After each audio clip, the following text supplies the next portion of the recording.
حاتم تائی کی بیٹی قیدی ہو کے آئی. جب اس کے قبیلے پر، اس کے علاقے پر مسلمانوں نے حملہ کیا تو حاتم تائی کا جو بیٹا تھا عدی بن حاتم، وہ اپنی بہن سے کہنے لگا ہمیں پتہ ہے مسلمانوں کا مقابلہ نہیں کر سکتے تو بھاگ جانے میں بہتری ہے، چلو بھاگ چلتے ہیں. تو بہن کہنے لگی بھائی تو نے بھاگنا ہے تو بھاگ جا، میں سردار کی بیٹی ہوں، میں قوم کے ساتھ جیوں گی، قوم کے ساتھ مروں گی، تو نے بھاگنا ہے تو بھاگ جا.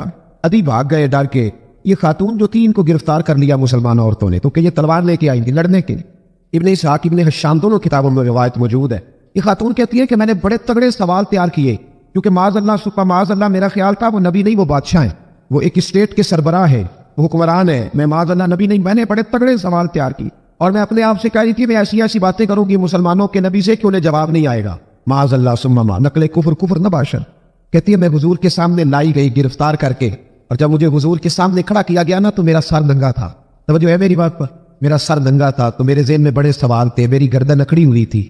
حضور نے میرا ننگا سر دیکھا تو محبوب ممبر سے اٹھے، اپنے کندھوں سے مدثر والی چادر اتاری اور حضور علیہ السلام نے حاتم تائی کی بیٹی کے سر پہ دے دی. بی بی کہتی ہے جب حضور کی چادر آئی تو میری اکڑی ہوئی گردن خود بخود جھک گئی نیچے کی طرف، خود بخود جھک گئی. سوال ابھی بھی میرے ذہن میں موجود تھے. اتنے میں ایک صحابی حضور کی بارگاہ میں آئے اور عرض کرنے لگے یا رسول اللہ صلی اللہ علیہ وسلم یہ کافر کی بیٹی ہے، مشرک نجس ہوتا ہے، تو میں اپنی چادر نہ دے دوں، آپ اپنی لے لیں، کافر کی بیٹی ہے. تو محبوب نے اس کی طرف جلال کی نظروں سے دیکھا، فرمایا خاموش ہو جا، بیٹیاں برابر ہوتی ہیں، تیاں سانجیاں ہوتی ہیں. وہ کہتی ہے جب حضور نے کہا نا بیٹیاں برابر ہوتی ہیں تو میرے اندر سے ایک آواز نکلی، میں نے کہا وہ حاتم تائی کی بیٹی تو غلط تھی، یہ بادشاہ نہیں ہے تو اللہ کے سچے رسول ہیں، بادشاہ تو سب سے سزائیں دیتے ہیں. کہتے ہیں حضور میرے قریب آئے اور آ کے کہنے لگے تو سردار کی بیٹی ہے، تیرے باپ میں اچھی خصلتیں پائی جاتی تھی، بتا تیرے ساتھ کیا معاملہ کروں، کیا معاملہ، یہ حضور کی پسند ہے، کیا معاملہ کروں. تو کہنے لگی میں چاہتی ہوں مجھے آزاد کر دے. کہتی مجھے امید نہیں تھی. حضور کہیں گے ٹھہر جا، بیٹھ جا، بات کرتے ہیں، مشاورت ہوتی ہے، پھر اس کے بعد کوئی فیصلہ ہوتا ہے. کہا آزاد کر دو. کہتی حضور نے میرے کہنے پر فوراً ہی اگلا جملہ ہی نہیں کہا، فرمایا جا تو آزاد ہے. کہتی ہے میں نے ایک جملہ اور کہا، میں نے کہا میں اکیلی نہیں جاؤں گی، سارا قافلہ آزاد کرو، اب تنگی یہ داماں پہ نہ جا، اور بھی کچھ مانگ ہے آج وہ مائل باتا، اور بھی کچھ مانگ. کہنے لگی اکیلی نہیں جاؤں گی، سارا قافلہ سارا قبیلہ آزاد ہو. حضور نے فرمایا تو پتہ نہیں کیا سوچ رہی ہے، تو جہاں آئی ہے وہاں سے خالی جاتا ہی کوئی نہیں، سارا قافلہ. حضور نے فرمایا بھی اس کے قبیلے کو کھانا بانا کھلاؤ اور سارے آزاد کر دو. واپس گھر گئی تو اپنے باپ کو، اپنے بھائی کو بلا کے کہنے لگی بھائی وہ بادشاہ نہیں، وہ نبی ہے، بادشاہ نہیں وہ، اب تو جن کو فقیر ہونا چاہیے تھا وہ بھی بادشاہ بن گئے. بادشاہ سلامت، بادشاہ سلامت. میں رات بورے والے میں تھا، میں تھا وہاں دور، تو 2-3 بچے نا یوں ہاتھ باندھ کے کھڑے ہو گئے. اب حضور نے فرمایا کس طرح کا معاملہ نہ کرو جیسے مجوسی اپنے بادشاہوں کے ساتھ کرتے تھے. میں کہ پتر بیٹھ جو، کہتے نہیں ساری ڈیوٹی ہے. میں کہ کیس لائی ہے، میں بادشاہ سلامت تھا، تو بیٹھو کرسی تیرا آمنا. کیا چکر چل گیا ہے، ہاتھ باندھ کے کھڑے ہونا، کونوں میں کھڑے، کیا اس کا مطلب؟ ادب اداب ہے، کرنا چاہیے، لیکن یہ کیا لوگوں کو صدا بھی نہیں ہوئی ہے کہ وہ بیچارہ جو غریب آدمی ادب اداب صرف اس کی ذمہ داری ہے؟ ماڑا آیا تو پیر صاحب نے ادب پہ لگا دیا اور تگڑا آیا تو خود ادب کرنا شروع کر دیا. یہ کس قسم کا تماشا ہے؟ یہ کوئی طریقہ نہیں. ادب اداب ہونے چاہیے لیکن غریبوں کو سزا، انہیں سزا نہ دو اگر بیچارے آ گئے تمہارے آستانہ آ لیا. بہرحال آمداب برسر مطلب کہنے لگی میں دیکھ کے آئی جو بادشاہ نہیں نبی ہے. تو ادھی کہنے لگا میں عورتوں کی باتوں پہ یقین نہیں کرتا، میں خود جا کے دیکھوں گا. میں نے کہا غریبی میرے نبی کی پسند ہے. حضور نے اللہ سے غریبی مانگ کے لی ہے، کہا یا اللہ مجھے زیادہ پیسے نہ دینا، ایک وقت کی روٹی دینا. اور حضور فرماتے ہیں رب نے اختیار دیا ہے، اگر میں چاہوں تو خود پہاڑ سونے کا بن جائے اور میرے ساتھ چلا کرے، پر میں نے اللہ سے زیادہ دولت مانگی. او بھائی دولت بڑی پیاری ہوتی تو سب سے زیادہ میرے نبی کی تجوریوں میں ہوتی. حضور نے دولت بانٹی ضرور ہے لیکن حضور نے اس سے پیار یاد رکھے. ہم تو پاگل ہو گئے پیسوں کے پیچھے بھاگ بھاگ، جو سڑک پہ ادھر جا رہا ہے وہ پیسے دینے جا رہا ہے، جو ادھر جا رہا ہے وہ لینے جا رہا ہے. پیسے کا چکر ہے، پیسے کا چکر، پیسے. ایک صاحب نے فون کیا، کہنے لگے کو ٹائم دے دے، تو میں نے کہا بس یار وقت تھوڑے دے دے. کہتے تو خوش کر دیا. میں کہ مثلا تو کی کرے گا؟ کہتے جتنے پیسے کہو گے لب جائیں گے. تو میں نے کہا یار ہر ایک کو بکاؤ مال نہ سمجھا کر، ہمارا بہت زیادہ ریٹ ہے تو دے ہی نہیں سکتا. کہنے لگے کون دے سکتا ہے؟ میں نے کہا دنیا میں کوئی بھی نہیں دے سکتا، ہمارا ریٹ ذرا زیادہ ہے. ہم نے اگر ریٹ مانگنا ہوا تو قیامت کے دن غوث اعظم جیلانی سے جا کے مانگیں گے یا ان سے مانگیں گے جن کے نام کی دہائی دیتے رہے ہیں، تعریف مصطفیٰ کی کریں اور نتیجہ ہم دنیا داروں سے مانگیں، انہی سے لیں گے نتیجہ جن کے قصیدے ساری زندگی گائے. ہاں تو اس لیے چکر سے باہر عام دام پر سے مطلب. ادھی کہتے ہیں کہ میں خود جاؤں گا پھر جا کے دیکھوں گا. ادھی مدینے آئے دیکھنے، اور جب بندہ کسی کو دیکھنے آتا ہے تو تنقیدی نظر سے آتا ہے. کہتے ہیں میں مسجد نبی میں پہنچا تو کچی زمین پر غلاموں کے ساتھ، ادھر دیکھو یہ بھی تو حضور کی سنت ہے نا. حضرت ابو ہریرہ صحیح سند کی حدیث بخاری میں فرماتے ہیں حضور کے ساتھ ایک سفر میں تھا، نبی پاک علیہ السلام نے فرمایا کھانا نہ پکا لے. حضور پکا لے. فرمایا تو گوشت لے آ، تو اس طرح کر مسالہ جات تیار کر لے، تو فلاں چیز کر لے. آخر میں حضور فرمانے لگے میں لکڑیاں اکٹھی کر کے لاتا ہوں. اللہ کرے پیرانوں میں حدیث زبانی یاد ہو جائے. آمین تے آخیا جے. میں لکڑیاں کٹھی کر کے لاتا ہوں. عرض کی یا رسول اللہ ہم کر دیں گے. تو محبوب نے فرمایا سارے کٹھے نہیں جا رہے, کوئی عرض نہیں میں بھی لے آؤں گا. تو فرماتے حضور اٹھے اور لکڑیاں کٹھی کر کے لائے. جب مسجد نبوی شریف بن رہی تھی تو جناب ابو ہریرہ فرماتے ہیں میں 3 اینٹیں اٹھا کے لا رہا تھا, اللہ کے رسول 7 اینٹیں اٹھا کے لا رہے. 7 اینٹیں. چودھری صاحب آپ روز آ کے کہہ دیتے قاری صاحب مسجد کی صفائی نہیں ہوئی, تو نہیں کر سکتا مسجد کی صفائی؟ کیا سمجھتا ہے تو اپنے آپ؟ صدر بننے کا کیا مطلب ہوتا ہے کہ بندہ روپ ڈالنے لگے؟ دنیا میں جو سب سے زیادہ عزت والا اور بڑا ہوتا ہے وہ وہی ہوتا ہے جو اللہ کے گھر میں جھاڑو دیا کرتا ہے. کیا لوگوں نے معیار بنا لیا ہے. یہ معیار ہے, جو قوم کا بڑا ہوتا ہے وہ قوم کا خادم ہوتا ہے. ادھی کہتے ہیں میں مدینے آیا تو میں نے نبی پاک علیہ السلام کو غلاموں کے ساتھ کچی زمین پہ بیٹھے دیکھا, اور غلام بھی کون, ایک طرف حضرت بلال حبشی بیٹھے اور دوسری جانب حضرت عمار بن یاسر بیٹھے. کہتے حضور بیچ بیٹھے کھانا کھایا جا رہا ہے. اور حیران میں اس وقت ہوا جب اسی پلیٹ سے نبی پاک بھی کھا رہے ہیں اور بلال حبشی بھی کھا رہے ہیں ساتھ بیٹھ کے حضور نے. ادھی کہتے ہیں میرے دل پہ چوٹ لگی. میں نے کہا نہیں یار, یہ بادشاہ نہیں, یہ بادشاہ جو اس طرح غریبوں کے بیچ بیٹھ کے روٹی کھائے. ہمارے تو بادشاہ غریبوں کے حق میں تقریر کرتے ہیں نا. ویسے ان سے پوچھو کہ اس گاؤں سے ڈنگے کا کرایہ کتنا ہے, اور پھر ڈنگے سے لالے موسے کا کتنا ہے, ان کو کوئی پتہ نہیں. ان چودھریوں کو بچوں کو کھڑے کر کے پوچھو کبھی چنے کی دال کا بھاؤ کیا ہے, کبھی آدیوں میں تو بتاؤ میں نے, ان کو کیا پتا. ان کے گھر میں تو آ جاتی ہے, اللہ جانے کہاں سے آتی ہے, ہم بدگمانی نہیں کرتے. لیکن حضور ایک پلیٹ میں کھانا کھا رہے ہیں. ادھی کہتے ہیں میں سمجھ گیا یہ بادشاہ نہیں. پھر میرے دل میں شیطان نے وسوسہ ڈالا. میں نے کہا مسجد کچیا ہو سکتا ہے, مکان بڑا پکا ہو, بنگلہ بڑا عالی شان ہو. حضور کی عادت مبارکہ تھی جب کوئی مہمان آتا تھا تو یا مسجد میں اصحاب صفا کے ساتھ رکھتے تھے یا کسی صحابی کو دے دیتے تھے, وہ اپنے گھر لے جاتے تھے. ادھی کہتے ہیں میں نے جب سلام کلام کیا نا, دل میں خیال تھا کہ گھر بڑا عالی شان ہوگا. تو محبوب فرمانے لگے میرے دل میں خیال ہے. دیکھیے میرے نبی کو اللہ نے کتنا علم غیب عطا فرمایا ہے. کہتے ہیں میرے دل میں خیال ہے. مصطفیٰ کریم فرمانے لگے یار تو یہاں نہ بیٹھ, چل میں تجھے گھر لے چلے. خیال آیا مسلمان نیک و بد پہچان جاتے ہیں اور محمد آدمی کے دل کی باتیں جان جاتے ہیں. ادھی بنا آتم کہتے ہیں حضور مجھے لے کے چلے. جب نبی پاک گھر کی طرف لے کے چلے تو رستے میں ایک بوڑھی اماں مل گئے, پٹے پرانے کپڑے. کہنے لگی یا رسول اللہ میں آپ کی طرف ہی جا رہی, ضروری کام ہے. تو حضور نے فرمایا چل تو جا رہی تھی, میں خود جو آ گیا ہوں. ادھی کہتے ہیں چوک میں اس بوڑھی نے حضور کو کھڑا کر لیا. کبھی دیکھا آپ نے اپنا وزیر چوک میں کھڑا؟ آپ کو یہ کبھی نہیں دیکھا. وزیر تو دور رہ گیا, چوک میں کھڑا کر لیا نبی پاک صلی اللہ علیہ وسلم. اور وہ بی بی اپنے دکھڑے سنانے لگی. کہتے قربان جاؤں وہ دیر تک باتیں کرتی رہی اور نبی پاک سنتے رہے. ادھی کہتے ہیں میرے دل پہ دوسری چوٹ لگی. میں نے کہا جو اس طرح غریبی سے پیار کرے وہ بادشاہ نہیں, وہ اللہ کے سچے رسول ہیں. حضور مجھے گھر لے گئے جناب سیدہ طیبہ طاہرہ حضرت عائشہ صدیقہ رضی اللہ تعالی عنہا کے حجرے میں. اور حضور جب اندر لے گئے تو ایک چٹائی پڑی ہے کھجور کی چھال کی, وہ بھی پھٹی ہے 2 جگہ سے, ایک مٹکا 2 پیالے, ایک تکیا جس میں کھجور کی چھال بھری ہوئی ہے. کہتے حضور مجھے لے گئے, میں نے محبوب کا وہ مکان جنت نشان, میں نے وہ مکان دیکھا جہاں حضرت جبریل حاضری دینے آیا کرتے. میں نے وہ مکان دیکھا جس کے دروازے پہ 70 ہزار فرشتے ڈیوٹی کرتے. میں نے وہ مکان دیکھا. کہتے میں حیران ہو گیا. حضور مجھے بٹھا کے گئے دوسرے کمرے میں اور وہاں سے حضور سرکہ لائے, کھجورے لائے, تھوڑا سا کھانا لائے. کہتے میرے سامنے رکھا. اب میں نے اس کھانے کی سادگی کو بھی دیکھا. لگے جو مزدور شاہ ایسا, نہ دھن نہ دولت سربراہ ایسا, فلک نشی کا زمین پہ گھر ہے, میرا پیغمبر عظیم گھر ہے. کہتے حضور صلی اللہ علیہ وسلم نے کھانا دیا تو حضور کی وہ سادگی, اس وقت میں سادگی نہیں نہ ہوتی, اس میں اپنائیت نہیں ہوتی. آپ کو سمجھ آئے تب بھی ٹھیک ہے, نہ آئے تب بھی ٹھیک ہے, پر میں آپ کو بڑی بات سمجھا رہا ہوں. جس میں سادگی نہیں ہوتی اس میں اپنائیت. وہ تو دیکھتا ہے کہ اس کے کپڑے اس قابل ہے کہ نہیں, میرے سینے سے لگ بھی سکتا ہے کہ نہیں, اس میں اپنائیت. جو لوگ سادے نہیں ہوتے ان کے زیادہ رشتے نہیں ہوتے, ان کا لوگوں سے زیادہ پیار ہے, اس لیے کہ وہ تو انتظار کرتے ہیں, کہتے ہیں میرے نال دی جوتی پائے گا تو میرے نال ٹرے گا. جو سادے ہوتے ہیں نا, سادے جو لوگ غریب پرور ہوتے ہیں, ان کے رشتے بڑے پیار, بڑا محبتیں, بڑی زمانہ ان سے بڑا وابستہ ہو جاتا ہے. اس لیے کہ وہ لوگوں کے قریب آ جاتا, وہ نیچے اتر کر لوگوں سے ملتے گن, وہ یہ نہیں دیکھتے میرا قد کتنا بڑا ہے, وہ یہ دیکھتے ہیں یار سامنے والے کا پیار مجھ سے کتنا. وہ نیچے اتر کر لوگوں سے کہتے نبی پاک علیہ السلام نے بڑا سادہ سا مجھے کھانا دیا.